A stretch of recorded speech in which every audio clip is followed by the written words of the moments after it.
I read, and this is Buhay Parang Life, where we discuss issues about this thing called life. Thank you, my dear viewers, for tuning into this episode. I invite you to please like, share, and subscribe to our YouTube channel and Facebook page, and to download the Faith Watch app on your mobile device. We read and value your comments, so please feel free to write down your comments and suggestions below. Our guest today is a man of varied interests, I should say. His background is in political science, education, and business economics. And he is here right now to talk about his book, which he co-authored. Actually, itong guest natin ngayon is one half lang of the two authors of the book. All right, welcome to Buhay Parang Life, Mr. Boni Belen. Hi, Boni. Hi, good afternoon, Rita. I'm very pleased to be here. Maraming salamat, Boni.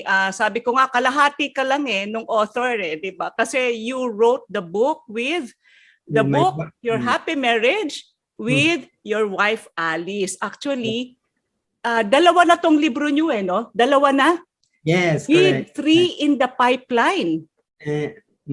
Ako, ikwento mo nga sa ating viewers, Boni, bakit? Kasi ngayon, COO ka di ba? You are Chief Operating Officer of KKC Services. Pero dati kang nagtuturo. But what made you write a book? Were you always into writing? No, actually, this is the first book I've ever written. Okay? Pero in the past, nung bata ka, mahilig ka ba mag-journal, magsulat, Siguro a little, yung may inclination ako in that area, in college and, pero in general, maybe the things I've written about are really memos in the company. So, mga memos sa opisina. Oh, correct. So what actually triggered our writing this is time and again during our anniversary, siyempre, we'd be happy. 26 June ang anniversary namin, 1990, kinasan. So we would say, we're very happy, happy marriage. So sabi namin, bakit hindi namin isulat yung parang mga experiences namin, yung mga lessons learned. Okay, say that again, Boni. Ilang years na kayo kasal ni Alice ngayon? Right now, we're already 28 years. So you're saying, tuwing anniversary nyo, parang nagpapasalamat kayo that you are in a happy marriage, and pumasok sa isip niyo yung, bakit hindi natin isulat? Correct. So when we had celebrated our 25th, that was the first time the idea occurred. And then gradually, siyempre hindi mo naman ma-implement yung idea kagad. Yes.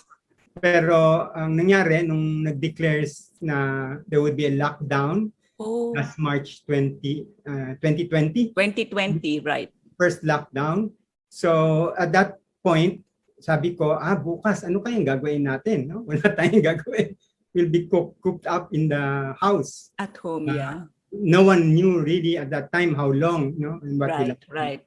So tried to make good use of the time, started with doing an outline, and since 25 years, tapos 27 years na yon at that point, so pumasok nga sa isip ko yung mga keywords na yon, happy marriage, 27 years, and then parang minatch ko siya sa some of the lessons I learned. Si Alice is a chemical engineer. Was yes. there also, may inclination din ba siya sa pagsusulat? Well, one of the things that we share is really reading. Okay. We come from a generation pa of readers, no? Unlike now, not as much. Hindi na masyado. So those are things that parang nagtutugma kami, no? Although siya yung sa engineering, mathematics, science part, ako sa humanities, history. Sa humanities, yes. Business. Nag-meet kami doon sa common ground namin yon. All right. So nung naisip niyo na okay, magsulat tayo kasi naka-lockdown tayo and it's always been on your mind. How Correct. did you determine your writing style? O anong comment ni Alice? So sabi mo, gawin na natin, magsulat na tayo. Was she open to the idea? in general, my wife had always been open to most of my ideas. kaya, Kaya ba happy? kaya it was not a hard sell, so to speak. All No? right. Uh, Oo. so I started studying a little about writing kasi nga the wala akong kaalaman kung paano magsulat ng libro, no? Of course, I had some ideas in my mind, in my head. Right, right. You have to start an outline kung anong gusto mong sabihin. Parang ano ba, and like any planning, kasi I'm used to planning things. Correct. So you mentioned you studied a little about writing. How exactly did you study? I contacted a friend who knows about this matter, and then she sent me or rather a relative actually. She sent me a link. I forgot the link already, but and then there were parang it was like a short introduction on the book. So yun ang mga natutunan ko. One is yung to create a good title. Diba? Oh, okay. So, and to have in your mind several options kung mga title. Sinulat ko yon. I played around with, words and then hanggang lumabas yung Your Happy Marriage. Kasi I didn't want to say Our Happy Marriage because my message there somehow is your happy marriage. Our happy marriage is also your happy marriage. Kumbaga. Right, right. So ano yung mga words na before ka nakarating sa title na Your Happy Marriage, what were the words that you drafted? Naku, I have to recall, pero ang memory ko, they were rather corny. In the usual. Sino nagsabing corny? Ikaw lang o pati mga anak mo? Ako lang. Ikaw lang. Nung nagda-draft ka nitong titles and outline, were you collaborating with Alice only, or were you bringing up the topic to your children? Not yet to my children actually. So parang hindi nila alam na meron kayong planong magsusulat ng libro tong magulang ko? Wala. Oh, they got to know only after the book was about to be published already. Really? Noon pa lang, they did not notice that you were something is happening na parang iba?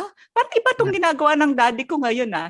Yeah. Hindi nila napansin. Sanay sila na my work day would involve a lot of, computer work. So they didn't find it anything. So parang sanay lang silang nagtatay na sa computer ka lagi. All right. It was not discussed while, in the dining table. Kasi di ba nung lockdown, araw at gabi, sama tayong kumakain sa pamilya, sa bahay. Siguro at some point, pero not really specifically about writing the book. Kasi if you read the book, you will see that my children appear in many sections of the book. Yes. Our conversations, I pick up from them and then kind of weave it into our story. So talagang, pero after the fact, when it was published and I would show my children sections of the book, they would read it. They were quite amused. No? It can be done pala. You will appear on print from a simple. Kasi tunay naman na events yun. Sometimes those anecdotes happened, some time ago na. Pero naalala pa nila and we talk about it. So, gano'n. Wala bang naging violent reactions? Parang daddy naman, bakit mo naman kinuwento pa yan? From your children first. Wala. I think they were generally matter of fact lang. Parang, these are things people do and parang ganun.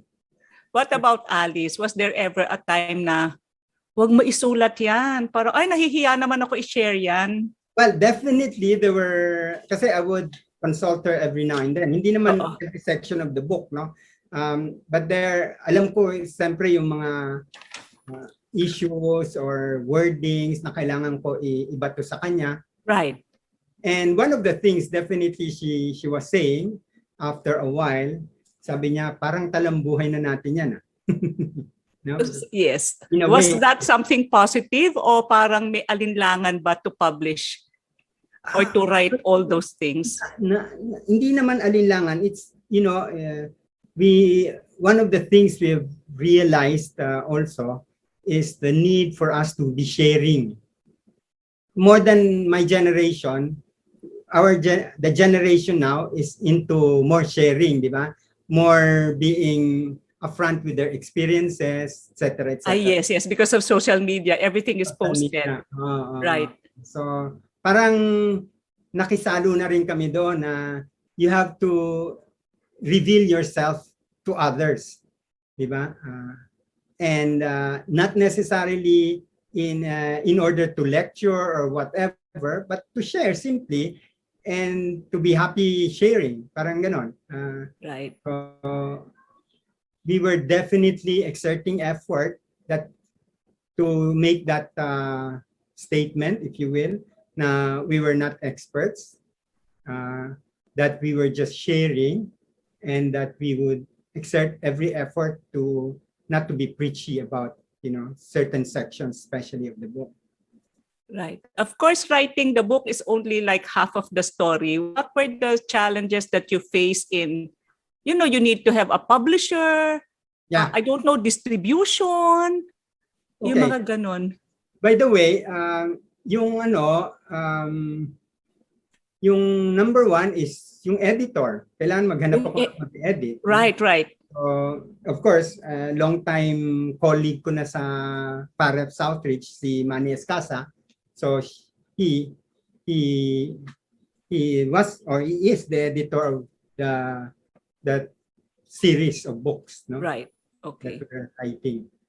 And then I had to, dalawa yung publisher that I contacted. Mm-hmm. One is yung local. I don't know if you're familiar with the group of Phoenix Publishing. Phoenix Publishing, yes. Sila ba yung local? Correct. And then yung nakikita mong yan this is the local version, di ba? All right, yes. International, I don't know if you're familiar with Ex Libris. Yes. Ex Libris, yes. So is that the international version? So it can be purchased through Amazon. Nakita ko nga sa Amazon yan. Pardon the comment. Parang ang lakas ng loob nyo to think about international publication. Where was that coming from? Saan nanggaling yung courage na yun?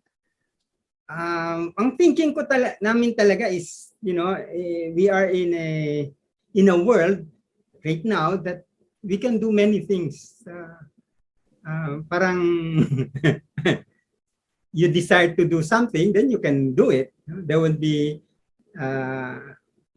difficulties. One of the big difficulties that I've encountered, by the way, is writing book number 1 was relatively easy. It flowed from the pen, so to speak, no? But writing book number 2 was quite difficult.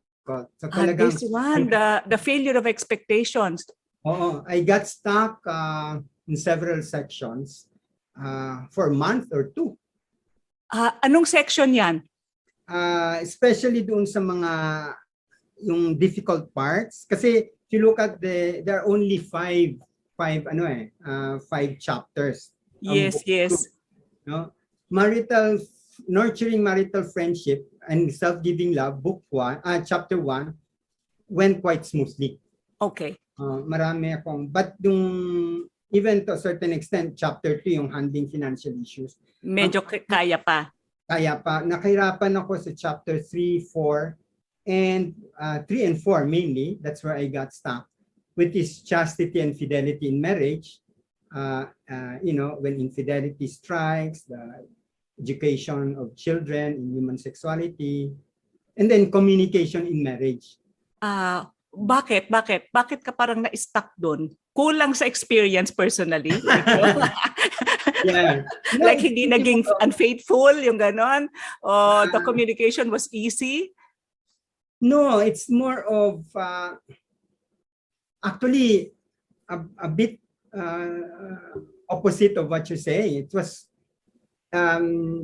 it might appear so easy in writing that it does not capture the reality of the difficulties that couples actually encounter. No? Right. Sometimes siguro after the fact, hindi na natin naiisip yung difficulties, no? Pag Pag na-heal na, once you're over it, no? And in fact, I would joke my wife that, I have a lot of memory gaps in our married life. Certain hindi mo na naalala. Ano yung mga nasa memory gap mo? Hindi nga ako maalala. So I would say na siguro that's God's way of allowing us not to feel too much the impact of, our inadequacies, no? Parang or right. Yung mga failures, parang gano'n, no? Pero definitely, itong sa communication in marriage, and I entitled it, the chapter, which I think is the center, the core of this chapter is listening, the hardest of human skills. So I really feel that if there's a skill that siguro sa buhay natin, we can never learn enough, or is how to listen. How to listen. With the heart, with the mind, with the words, with the content, the total person. No? Bakit ka nahirapan doon sa chapter na yon? Yung nga, dahil lalo nang kaming lalaki, no? I mean, I will just speak about, medyo dense kami. Medyo we're not so good in perceiving the emotional content of a situation. Yes, and I think scientific naman yan. I mean, all authors will say that about men. Hindi nyo naiintindihan yung nasa sa loob ng babae. Correct. So delayed reaction kami parate. Or if we don't become very reflective and very sensitive, the more we'll not learn. So it takes time to learn, and you have to put your effort there to learn conscientiously and consciously. So was the difficulty coming from the fact na you recognize your own struggle in those areas na parang hindi mo rin alam ituro sa mga lalaki because you yourself struggled with, listening? Or on the other hand, I wanted to express where the learnings had been. Right. Precisely. So sometimes there's a nice chapter, a nice part in, actually that chapter starts with our conversation kami ni Alice. All the chapters start with conversation between me and Alice. Diba? All right.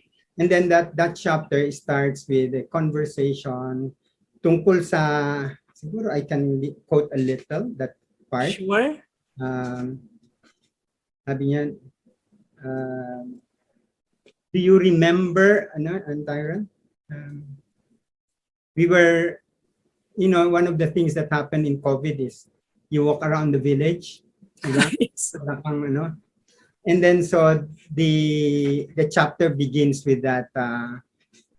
One of our walking around, we stopped for a while in dun sa merong dito mataas na portion na nakaupo kaming dalawa sa isang swing, no? And then sabi ko sa kanya, do you remember the letters I used to give you a day or two after our big quarrels when I couldn't verbalize my feelings? I recently found a stack of them in a drawer in our walk-in closet. So that's how the conversation started, no? And then I try to put humor always at the end of that conversation, no? So sabi niya, maganda yung sagot niya sa akin. Ang bottom line, communication need not only be verbal. Sometimes you have to write, no? And sometimes siguro ngayon may text na.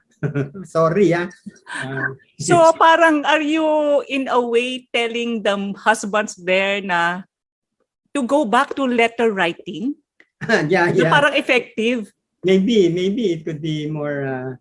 Yeah, I think that would be a good idea. I still do it. I mean, to write a little letter, some notes, no? Tapos, ang sagot niya sa akin, before, your letters used to fill me with so much pain, but also with hope. Hope that somehow we could soon resolve our differences. I had always tried hard to understand you. Yan ang very woman approach, di ba? To try hard to understand the husband. Yes. what is really, ano ba yung talagang nangyayari. The letters allowed me to do so, to do that better since I could read and reread them over time. Now I feel that we have gone a long way in communicating with each other. So I joke by saying, okay, I can always write you more letters if you want. So she answers by saying, well, we would have to have one of those big quarrels first, right? Oh, so, okay, better no quarrel, no letter. So, parang yung, and that was a real conversation, no? Right. That I tried to capture there. So yung siguro mahalaga yung always exerting effort to communicate and to understand each other. And once you get the tune of how to, ang sabi ko nga yung dancing in unison, Yes. then you get to understand each other better, no? Na pag may mood na alam mo na kung anong cause ng mood na yon, and how you will have to just take a back seat and just accept sometimes what the reality the spouse is experiencing, and ando ka lang alalay, so to speak, but of course easier said than done, especially Yes. if you have your own moods. So you already have 2 books out and 3 in the pipeline. Did you, when you started to think about writing a book, naisip nyo ba 5 to?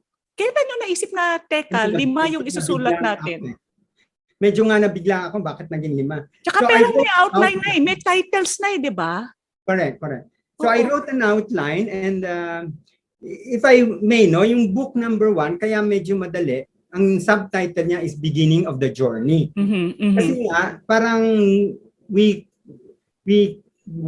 journalized our marriage from courtship, di ba? Parang after the fact, after 27 years, we went back and... Right. Yes. So it was simple in the sense we talked about courtship, the first years of marriage, having children, husband, di ba? Relationship, etc. Pero the second, there comes a point in time sa development ng marriage, from our own experience and also from my readings, na talagang, I don't know if want to use the word, pero sa Tagalog is nagkakalabuan. Diba? Yes, it happens, yes. Alam mo naman ng married life, like life, di ba? Correct. Yes. So, kaya yung subtitle ng book 2 is Failures of Expectations. Right. I thought you were going to do this. I thought you were going to do that. Akala ko, sabi mo. Sabi mo, parang, niling lang mo ako. Hindi pala totoo. So, ang lesson siguro nung book number 2 is this experience, failures of expectation will really happen, is bound to happen. But it is kind of purifying our love for each other kasi the true self will now appear. And you're now to review, well, review is not an adequate word, pero you're confronted with your commitment to love the person that you thought was not that person, and the real person is before you now, no? Right. So sino ang who is the audience for book 1? Okay, yung sino book dapat 1, ang magbabasa? Siguro nga yung book 1 dahil siya yung summary ng buhay ng unang 10 years of marriage. First 10 years, okay. Siguro nga yung audience na yun would be the young couples, no? Right. And so it talks about how to upbringing of children and education, spiritual life and practice of the faith, reasons for getting married, why courtship. Merong questionnaire dun sa courtship. Sa tingin ko makakatulong kasi sometimes we go into marriage na hindi natin nakilatis talaga yung isa't isa, so to speak, no? Yes. What about book 2, itong failures of expectation? So this would be from 10 years, pwede nga 8 years, no? May common years eh. Correct. May overlap, no? Yes, may overlap po. So, yun, 10 years, and then it talks about handling financial issues also kasi kuminsan yan ang root cause ng awayan, no? It talks about social life and relationship with in-laws kasi kuminsan Maraming issue na ganyan, right? So, and Book then, 3 is interesting, ha? Struggle for dominance. So I think this is from the start, kailangan ng basahin eh. Yung struggle for dominance, hindi ba? correct. Actually, limitation lang ng writing. I wanted to write this as one book. But I realized that parang imposible gawin, no? Dahil Masyadong makapal. masyadong makapal, no? So, kaya hinati-hati. Yung book 2 and book 3, they really go together in a way. Diba? Yung struggle for dominance is quite interesting because if you look at the chapters which are already mentioned in this, yung sa likod ng libro, personality, gender, and culture, understanding differences and boundaries. Wow, So, very timely ha sa ating society ngayon. correct. Napakahalaga na maintindihan, no? Right. Personality differences, gender differences, cultural differences. Nasaan na tayo sa book 3 ngayon? Or is it in the First chapter. publisher already? No, malayo pa. Normally, ang cycle ko, by October, I'm done with the book and then I submit it to the publisher. Pero not yet. Why? So October yan. So expect, God willing, to have it completed by December, published by December. all right. One a year. And then adjusted and settled, this would be mga siguro like me na 40 years married. Yan. Medyo relax na tayo sa... Relax na. Alam mo nang forever na talaga kayo. Correct. At saka parang na-gets mo na. Ang dami kong pinagpawisan, yung pala ganito lang. And hindi naman pala ganun ka-complicated. You are 28 years married. You think you can write about adjusted and settled? I think we are kind of crossing that, Rubicon. And then sige. Kasi we're 60s na eh. Di ba? Sa bagay, nasa age din kasi. And then yung magkakasakit ka na, etc. Yes. Yung importante rin dun sa struggle for dominance, by the way, if I may go back a little, yung chapter 2, which is freedom and responsibility, autonomy and interdependence. Freedom and responsibility, parang PayPal encyclical. Ano ba yung freedom and responsibility? I know that title. Kasi nga, if you link it to personality, to gender, to culture, napakahalaga na there are many factors that kind of move us towards a certain way of acting. But still we are free, no? Yes. And then yung pinakabuod nitong chapter na to is how to attain interdependence rather than a dependency relationship or independency relationship. Interdependent. You know kung kailan kayo magtutulungan, you know also kung kailan kayo magsa-solo flight, and you're not afraid to let each other do his own or her own thing, no? All right. So Boni, has writing this book with Alice made you better spouses for each other?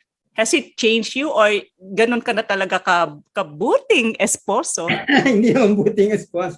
Well, definitely life is always a learning curve natin habang buhay, I think, no? Right, yes. So I really cannot say na things are already, in fact, I always describe our marriage as imperfect, no? And full of our own deficiencies and siguro mas relax lang. I think yung adjusted and settled eh. Yes, yung relax lang. Bonnie, last question. Bakit walang family picture sa loob? All I see are illustrations. Oo nga eh. Was it something that you agreed o walang pictures? Wala talaga kasi never thought of. A few, at least they would be the third that has suggested that, pero Right. Pero towards the end, or I don't know. Sige, aabangan namin yan. Yeah. So why would a couple read your books? Okay, so it's just one point of view, by the way. And it's interspersed with many, many stories of our friends. Real life stories ito, no? Na kasi we're constantly, ang pinaka sinasabi rin doon is napakahalaga ng mga couples to exchange experiences and to learn from one another, di ba? And then to keep on reading and learning, and Right, it's, right. kumbaga, if we in our profession we always keep on learning, I think marriage is the most important profession, if you will, no, or adventure, a relationship in our life. So it's always good to listen. Baka merong little gems of wisdom na mapulot. No? Share. I can vouch for that. Maraming gems of wisdom in these books that you wrote. So where can they buy these books? Okay. Right now, it's sa Shopee. No? Mm-hmm. And then, of course, sa Amazon yung international. No? Thank you so much, Boni, and thank you. Please give our kind regards to Alice also, because she is very much a part of this book. And Yes. thank you, my dear viewers, for watching this episode. This is Rita Diary reminding you today, haba-habaan pa ang pasensya sapagkat ang buhay parang life.